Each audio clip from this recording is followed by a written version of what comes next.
Hello students, welcome to my YouTube channel Sahaj classes. तो आज इस वीडियो में हम जो क्लास 12th की यूनिट है 8 D and F block elements उसका क्वेश्चन 11 देखेंगे। इससे पहले हम इसके 10 क्वेश्चन 1 बाय 1 डिस्कस कर चुके हैं। आप चाहें तो चैनल पे जाके देख सकते हैं।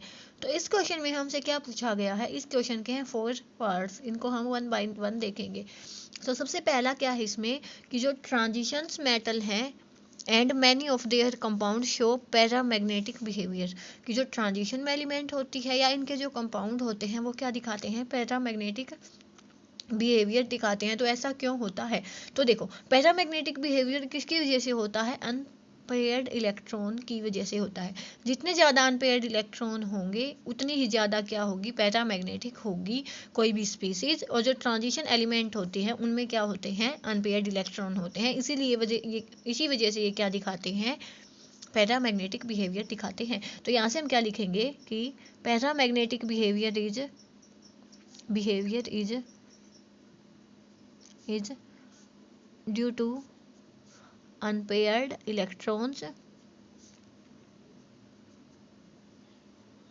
as the number of unpaired electrons increases।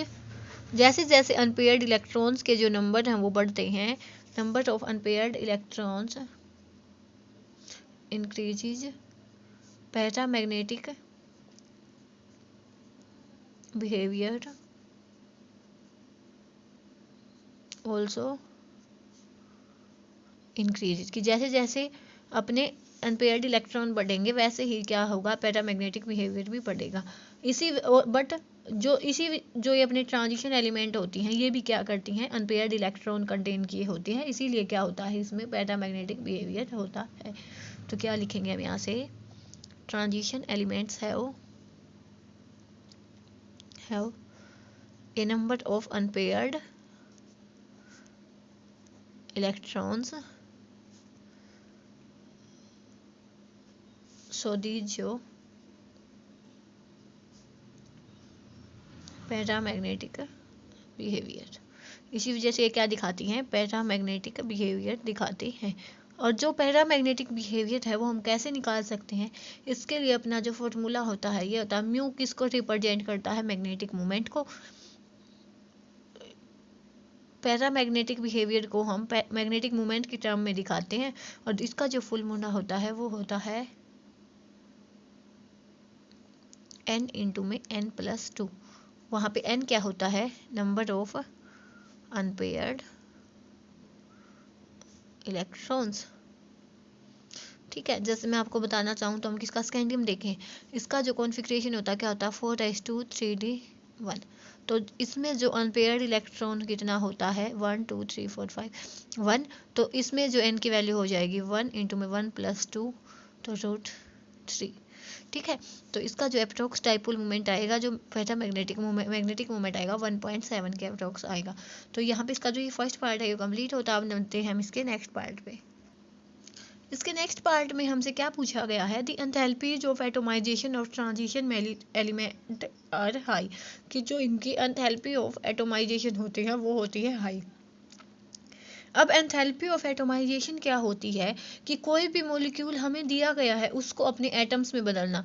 Example के लिए मैं आपको बताऊं तो जैसे मैंने है ना Cl2 मॉलिक्यूल ले रखा है, इसको कितनी एनर्जी में दूं, किस में टूट जाए, 2Cl एटम्स में टूट जाए। इसको हम क्या बोलते हैं, एंथैल्पी ऑफ एटोमाइजेशन बोलते हैं। अब देखो, जो अपने ट्रांजिशन एलिमेंट होते हैं ना, इनमें हमने क्या देखा कि जो वैलेंस इलेक्ट्रॉन होते हैं ज़्यादा और जो इस पर इफेक्टिव न्यूक्लियर चार्ज भी होता है वो ज़्यादा। तो इसी वजह से इनमें क्या हो जाती है, मेटालिक बॉन्डिंग। और जो मेटालिक बॉन्डिंग होती है वो होती है बहुत स्ट्रॉन्ग, जो इजीली तोड़ना उसको पॉसिबल नहीं है। जैसे इनमें जो बॉन्ड बनेंगे ना, मान लिया A और B, इनमें जो बॉन्ड बनेगा वहाँ पे होगी मेटालिक बॉन्डिंग जो क्या होती है, stronger.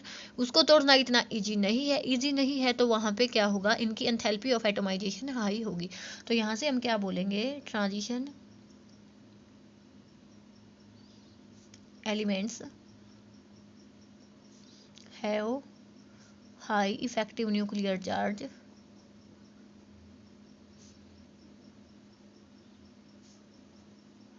and large number of valence. Next line में देखते हैं, valence electrons so they show metallic bonding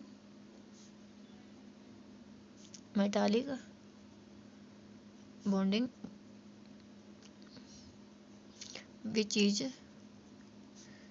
very strong, वो क्या होती है, स्ट्रॉन्ग होती है, इसीलिए जो इनमें एंथैल्पी ऑफ एटोमाइजेशन है वो हाई होती है। Hence enthalpy of atomisation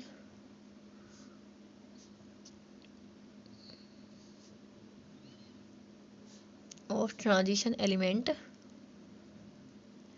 metals are high. ठीक है, अब चलते हैं हम इसके थर्ड पार्ट पे। इसमें हमसे क्या पूछा है, दी transition metals generally form coloured compound, कि जो ये ट्रांजिशन मेटल्स होती हैं ये क्या बनाती हैं, कलर्ड कंपाउंड बनाती हैं। ऐसा क्यों होता है, देखो सबसे पहले क्या है, हमें पता है कि इसमें क्या होता है, अनपेयर्ड इलेक्ट्रॉन होते हैं, तो इसमें क्या होता है, प्रमोशन होता है।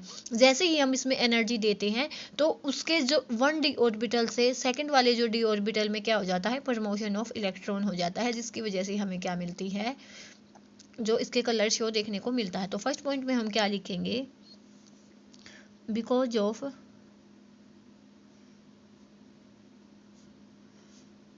Absorption from visible light to promote an electron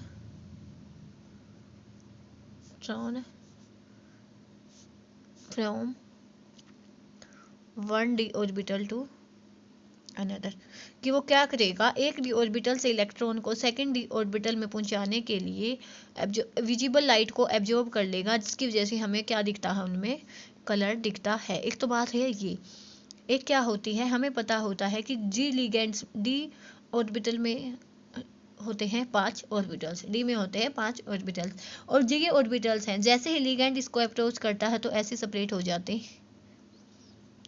इसको हम बोलते हैं T2G, इसको हम बोलते हैं EG, ये ट्रिपली जनरेट, और ये होता है डबली जनरेट, इसलिए इसको हम बोलते हैं EG। तो इन दोनों की ये डिफरेंट एनर्जी में स्प्लिट हो गई, और यहाँ पे क्या होगा कि इन दोनों की एनर्जी क्या होगी, इतनी कम होगी कि वो विजिबल रीजन में लाई करेगी, और हमें जो ये कॉम्प्लेक्स है ये क्या होगा, विजिबल होगा। तो यहाँ से हम क्या लिखेंगे कि एनर्जी रिक्वायर्ड, मान लिया कि इलेक्ट्रॉन यहाँ है, एक्साइट होकर इसको यहाँ पे आना है नेक्स्ट स्टेप में, तो क्या होगा कि जो ये एनर्जी होगी, energy required for excitation is quite small, वो क्या होती है, स्मॉल होती है, and falls in visible region, इसीलिए भी हमें ये कॉम्प्लेक्सेस हैं जो दिखाई देते हैं। और ये स्प्लिटिंग क्यों होती है, जब लिगेंड इसको अप्रोच कर लेते हैं, वहन लिगेंड अप्रोच टू मेटल। आपको ये अच्छे से समझना है तो आप चैनल पे जाके देख सकते हैं, प्लेलिस्ट बनी हुई है कोऑर्डिनेशन कंपाउंड, उसमें हमने ये जो स्प्लिटिंग है वो अच्छे से डिस्कस की हुई है। अब चलते इसके फोर्थ पार्ट पे।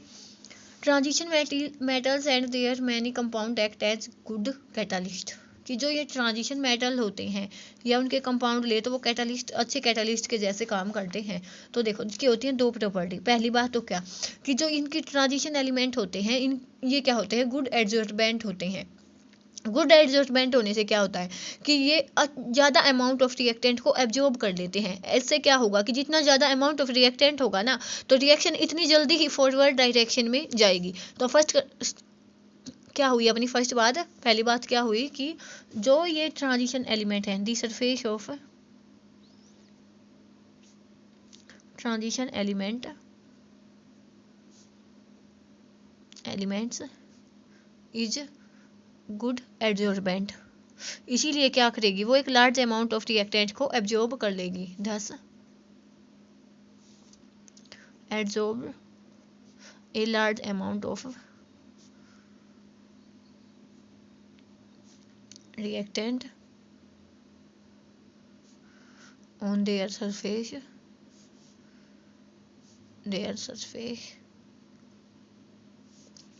and progress the reaction। ठीक है, एक बात तो थी, एक पॉइंट तो अपना ही हो गया। सेकंड पॉइंट में हम क्या बोल सकते हैं, देखो इनके जो लैंथेनॉइड्स ये अपने ट्रांजिशन एलिमेंट्स होते हैं, ये वेरिएबल ऑक्सीडेशन स्टेट दिखाते हैं और क्या बनाते हैं, कॉम्प्लेक्स बनाते हैं। ये हमने पहले भी पढ़ा है। लेकिन जब ये कॉम्प्लेक्स बनाते हैं ना, एकदम से तो कॉम्प्लेक्स बनता नहीं, बीच में क्या बनता है, एक इंटरमीडिएट बनता है।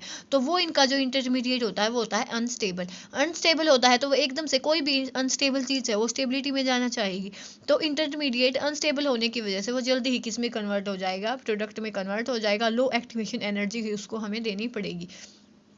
अब एक्टिवेशन एनर्जी क्या होता है कि जो मिनिमम एनर्जी हमें देनी पड़े किसी भी रिएक्टेंट को प्रोडक्ट में बदलने के लिए। अब जब वो अनस्टेबल है, अनस्टेबल कब होता है कि जब अपनी जो रिएक्टेंट की एनर्जी होगी वो प्रोडक्ट की एनर्जी से कम हो, उस टाइम पे वो क्या होता है, अनस्टेबल होता है। तो इसलिए क्या होगा कि हमें थोड़ी सी एनर्जी हम देंगे, वो क्या करेगा, अपना इंटरमीडिएट वो प्रोडक्ट में चेंज हो जाएगा। तो यहाँ से हम क्या बोलेंगे कि ये क्या दिखाते हैं, दे शो वेरिएबल ऑक्सीडेशन स्टेट